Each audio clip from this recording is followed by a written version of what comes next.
Before getting to today's video, I just want to let you guys know we're going to be live streaming here on the channel. We're starting with Star Wars Jedi Survivor, and so just make sure to be subscribed with bell notifications turned on so you don't miss out. It's going to be a ton of fun, so I hope to see you there.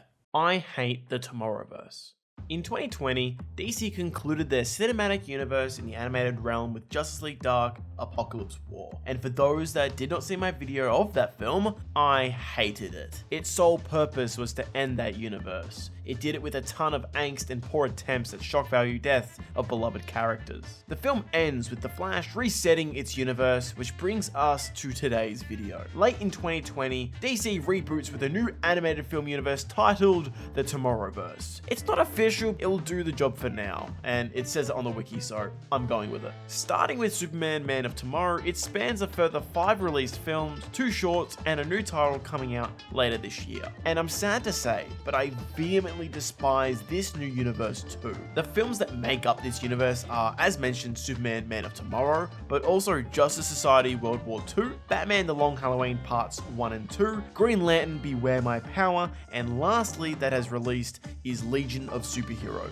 Out of these films, I can safely say that I only enjoyed the 2 Long Halloween films. However, there was just something getting in the way of just me being able to enjoy these movies. And that is its art style. Going through all of these films, it's a homogenized mess. The previous universe had this new 52 look to it, meaning when they adapted stories from those comics, instead of replicating the look of that comic it's adapting, it had a modernized art style, you could say. And if you looked around, it was kind of the most common complaint about that set of films. Now, the animation itself in the Tomorrowverse is just fine. It's all adequate, passable, you could say. But if you've been keeping up with the channel and been subscribed, notifications turned on, you've been seeing that I've been diving deeper into anime, and fuck me. Coming from some of the shit that I've seen over there in that space, my god, I'm coming from this to this.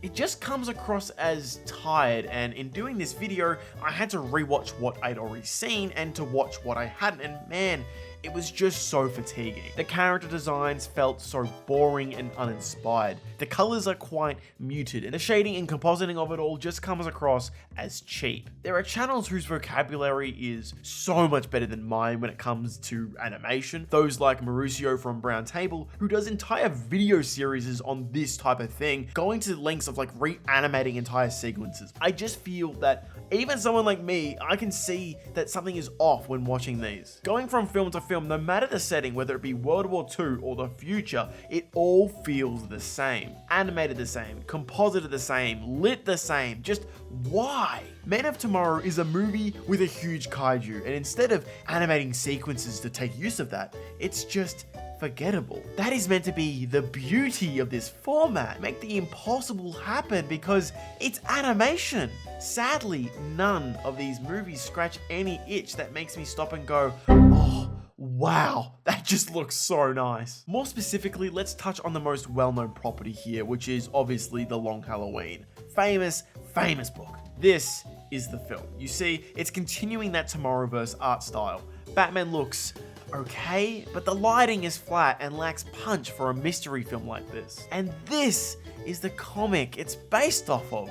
I am not saying it needs to be a page-for-page adaptation of the book, but if you're gonna adapt it, why only do its story? Art makes up so much of the experience of reading that book, or any book for that matter. So when going head to head, there's just no point in watching the film at all. The other thing about these movies that just frustrates me is how many of them have the exact same formula. Most of the films start off as half origin stories where we get half of the hero's backstory quite quickly summarized, starting in a new place. Then quickly a time jump. Then they learn their abilities and get a new version of their classic costume, spend about an hour nearly on the dot in this new place or a thing that has popped up in their way, whether that be a kaiju appearing or stopping Nazis or finding out who betrayed who, or Kara beefing with Brainiac 5 for an hour. They have this small plot twist that is always quite meh to lead to a lackluster final confrontation. Whether that be Hal Jordan, Parallax, or the surprise appearance of Brainiac, just none of these adversaries are going to be on my mind after I finish this video. After this part of these movies, we literally just return to the place they started in, having changed. Like, it's the most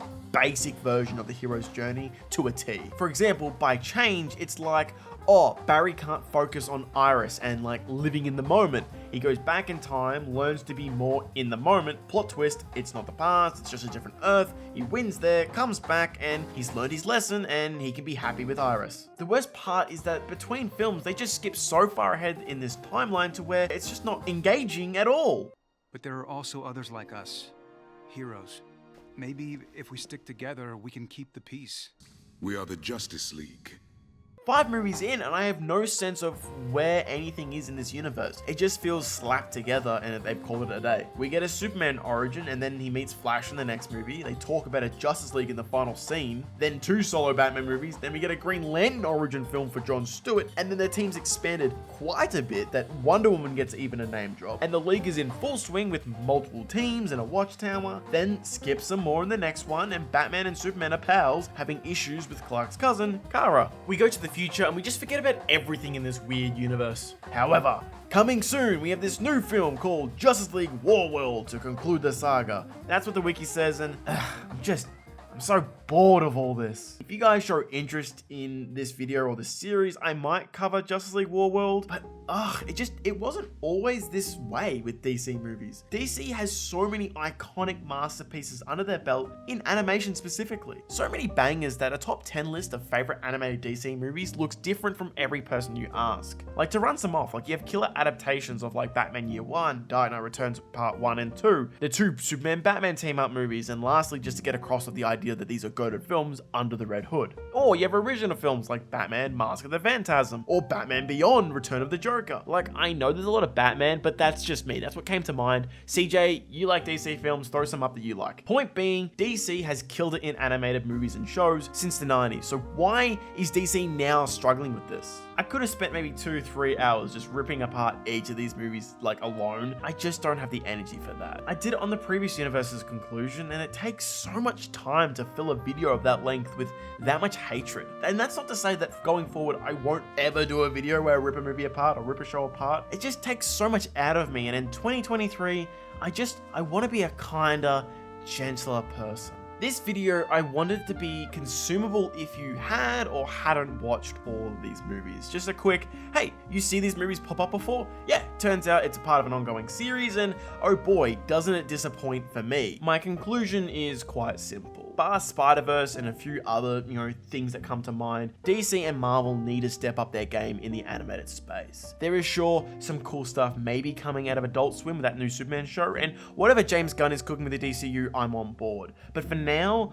for all my superhero media in just animation, I'm just gonna stick to Invincible because that is peak. Anyways, thank you so much for watching. In the comments down below, I don't care for your thoughts on the Tomorrowverse at all. I know you haven't seen it.